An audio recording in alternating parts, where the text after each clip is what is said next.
உண்மை இல்லை. அதனால தான் இமாம் மாலிக் ரஹ்மத்துல்லாஹி அவர்கள் பொன்னெடுத்துக்களால் பொறிக்கப்பட வேண்டிய ஒரு வாசல் என்ன சொல்றாங்க, மன் இப்ததஅ ஃபில் இஸ்லாமி பிதஅத்தன் யராஅ ஹஸனா, இஸ்லாமிய மார்க்கத்தில் ஒரு விதயத்தை உருவாக்கி கொண்டு எவன் ஒருவன் அதை நல்லதென்று நினைக்கிறானோ, அப்படி சொல்றாங்க, இஸ்லாமிய மார்க்கத்தில் ஒரு விதயத்தை ஒருவன் உருவாக்கி கொண்டு அவன் என்ன சொல்றாங்க, அது நல்லதுன்னு நினைக்கிறான். ஃபக்கத் ஸஅம அன்ன முஹம்மது ஸல்லல்லாஹு அலைஹி வஸல்லம் கான ரிசாலா. அல்லாஹ் அக்பர், எவ்வளவு பெரிய வார்த்தை தெரியுமா. அவன் என்ன வாதிடுறான் தெரியுமா, முஹம்மது ஸல்லல்லாஹு அலைஹி வஸல்லம் அவர்கள் தம்முடைய தூது செய்தியில் மோசடி செய்து விட்டார்கள், நவுதுபில்லாஹ் இப்படி சொன்னாங்க. அவன் ரசூலுல்லாஹி ஸல்லல்லாஹு அலைஹி வஸல்லம் மோசடி செஞ்சிட்டான்னு அவன் வாதிடுறான். யாரு? விதயத்தை உருவாக்கக்கூடியவன். ஏன்? அல்லாஹ் அவருக்கு இறக்கிய வசனத்தில் தான் என்ன சொன்னா, நாம உங்களுக்கு உங்களுடைய மார்க்கத்தை முழுமைப்படுத்தி விட்டோம் என்று சொல்றான். ஆனா இவன் என்ன சொல்றான், முழுமையாகலன்னு சொல்றான். அப்புறம் என்ன அர்த்தம், ரசூலுல்லாஹ் மோசடி செஞ்சாங்கன்னு தானே அர்த்தம்.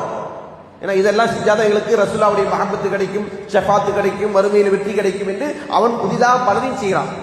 அப்ப அந்த செய்கைகள் எல்லாம் என்ன காட்டுது, என்ன காட்டுது, ரசூலுல்லாஹ் அவர்கள் முழுமைப்படுத்தவில்லை அல்லது ரசூலுல்லாஹ் சொன்னது போதுமானதா இல்லை என்று இவன் வாதிடுகிறான் என்று சொல்லிவிட்டு, மாலம் யகுன் யௌமீதின் தீனா ஃபலன் யகுன் யௌமல் தீனா, அன்றைக்கு எது தீனாக இல்லையோ இன்றைக்கும் அது தீனா இருக்காது. எந்த காலத்தில் சொல்றாங்க, ஹிஜ்ரி 93ல பிறந்தார். யாரு? இமாம் மாலிக் ரஹ்மத்துல்லாஹி அவர்கள் ஹிஜ்ரி 93ல பிறந்தார். சரிங்களா?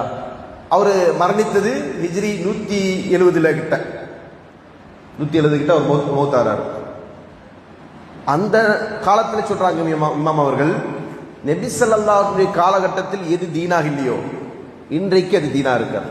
இப்ப நம்ம 1400 தலைமுறை 1400 ஆண்டுகள் கழித்து இருக்கக்கூடிய தலைமுறை நம்முடைய காலத்தில் தீனாக மாறி, அவங்க காலத்திலே அது தீன் இல்லைன்னு சொன்னா அதுக்கு பின்னாடி ஒரு 300 வருஷம் 400 வருஷம் கழிச்சு உருவாக்கின ஒரு அமல் எப்படி தீனாக இருக்க முடியும்?